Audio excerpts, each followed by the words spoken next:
2020 के स्टार्टिंग में Jeff Bezos number 1 position पे थे सबसे अमीर आदमियों में से, और उनकी नेटवर्थ थी $113 बिलियन, और वहीं पे इलॉन मस्क की नेटवर्थ थी $27 बिलियन। जुलाई 2020 में वॉरेन बफेट को पीछे छोड़ते हुए इलॉन मस्क बन गए थे दुनिया के 7वें सबसे अमीर इंसानों में से एक, और वहीं नवंबर 2020 में बिल गेट्स को पीछे छोड़ते हुए बन गए दुनिया के दूसरे सबसे अमीर इंसान। और 7 जनवरी 2021 को 3 साल से जो नंबर 1 पोजीशन पे था उसको पीछे छोड़ते हुए इलॉन मस्क बन गए दुनिया के नंबर 1 रिचेस्ट पर्सन में से एक। 2020 में जिस बंदे का नाम टॉप 50 लिस्ट में भी नहीं आता था अमीर लोगों में से, और आज की डेट में वो टॉप 1 पे है। सिर्फ 1.5 सालों के अंदर इलॉन मस्क ने इतनी ज्यादा अर्निंग की, उतनी ज्यादा तो बिल गेट्स की इंटायर नेटवर्थ भी नहीं है। अब आप इससे अंदाजा लगा सकते हैं कि इलॉन मस्क ने पिछले 1.5 सालों में कितना ज्यादा अर्न किया।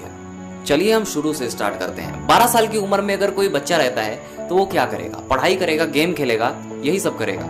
लेकिन इलॉन मस्क जब 12 साल के थे तो उन्होंने अपना खुद का एक वीडियो गेम बनाया जिसको $500 में बेच भी दिया है गेमिंग कंपनी को। इलॉन मस्क जो थे वो बचपन से ही पढ़ाई में काफी तेज थे, जिसके कारण उनके साथ के सारे बच्चे उनसे जलते थे और उन्हें हेट करते थे, और उनका एक भी दोस्त नहीं था। इसीलिए उन्होंने अपनी बुक्स को ही अपना बेस्ट फ्रेंड बना लिया, और दिन के 15-15 घंटे वो सिर्फ बुक्स ही रीड किया करते थे, जिसके कारण उनके घर वालों को ये लगने लगा कि ये बच्चा थोड़ा कम सुनता है, इसे सुना ही नहीं देता है। लेकिन ऐसा था नहीं, क्योंकि उनका फोकस इतना ज्यादा तगड़ा था। वो किसी चीज पे काम कर रहे हैं, किसी चीज को देख रहे हैं तो वो उसी में ही घुस जाते थे, उसी को पूरा एनालाइज करते थे। उनके आसपास क्या हो रहा है क्या नहीं, उनसे कोई मतलब नहीं रहता था।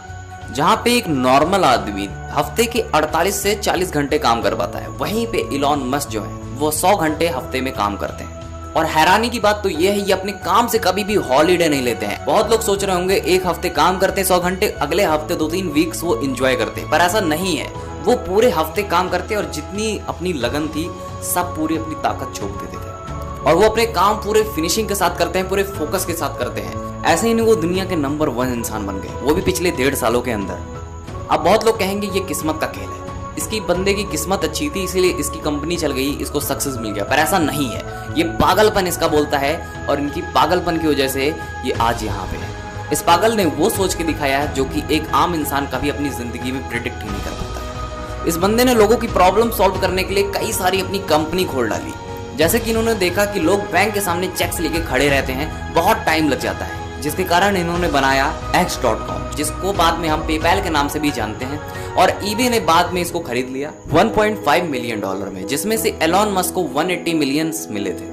और ये इतने सफिशिएंट पैसे थे, अगर कोई इंसान अपनी जिंदगी काटना चाहे गुजार सकते थे, इतने पैसे काफी थे उनके पास। लेकिन उन्होंने ऐसा नहीं किया, उन्होंने ये पैसे सारे अपने बिजनेस और कंपनी खोलने में ही लगा डाले, और अंत में जाके इन्होंने अपनी एक कंपनी स्टार्ट की जिसका नाम है स्पेस एक्स।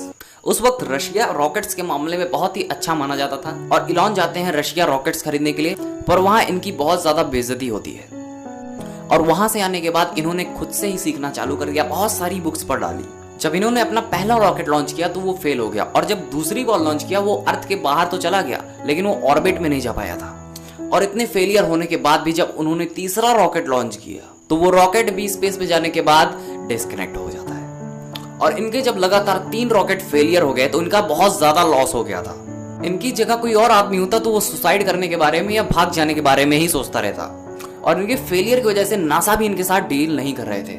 लेकिन ये रुके नहीं, और इन्होंने अपना चौथा रॉकेट लॉन्च किया, और फाइनली उनका चौथा रॉकेट सक्सेसफुली कामयाब हो गया अपने मिशन में, और तब जाके स्पेस एक्स सक्सेसफुल हुआ। और इन्होंने कई सारी प्रॉब्लम्स को सॉल्व करने के लिए कई सारी कंपनियां भी खोल डाली। इन्होंने देखा कि बहुत ज्यादा पॉल्यूशन जो हो रहा है उसको हम रोकने के लिए कुछ कर सकते हैं, और इसी प्रॉब्लम के सोल्यूशन के लिए सोलर इलेक्ट्रिसिटी का जन्म हुआ। इलॉन ने कहा अपने कजन से कि तुम एक कंपनी खोलो, और मैं इस पे इन्वेस्टमेंट करने के लिए तैयार हूं, और इस कंपनी को तुम संभालोगे, और मैं इस कंपनी का चेयरमैन बनूंगा। और फिर बाद में इन्होंने पॉल्यूशन को बहुत ज्यादा कम करने के लिए इलेक्ट्रॉनिक व्हीकल बनाना चालू कर दिया, क्योंकि इलेक्ट्रिक कार के ऊपर कोई भी इन्वेस्टमेंट नहीं करना चाहता था, इन्हें कोई भी इन्वेस्टर नहीं मिलता था, क्योंकि लोगों के मन में ये मानसिकता थी कि इलेक्ट्रिक कार जो होती है वो सिर्फ बच्चों के लिए होती है। और इसके बाद इलॉन ने खुद के पैसे ही $6.3 मिलियन अपने कंपनी के ऊपर इन्वेस्ट किया, और इस कंपनी का नाम मुझे बताने की जरूरत नहीं है, आपके जबान पे ये नाम जरूर होगा, जिसको हम टेस्ला के नाम से जानते हैं। और इन्होंने अपनी कार को इतना ज्यादा अट्रैक्टिव बनाया कि हर एक इंसान इस कार की तरफ दीवाना हो जाए।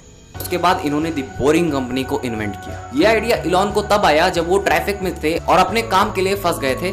अगर इनकी जगह कोई और बंदा होता तो वो शिकायत करता गवर्नमेंट से कि ये सब गवर्नमेंट की गलती है, ट्रैफिक पुलिस की गलती है, लेकिन उन्होंने ऐसा नहीं किया। और यही नहीं, आने वाले कुछ सालों में इलॉन मस्क 42,000 से भी ज्यादा सैटेलाइट स्पेस में लॉन्च करने वाले हैं ताकि दुनिया का हर एक इंसान बिना कोई बफरिंग के इंटरनेट का मजा उठा सके।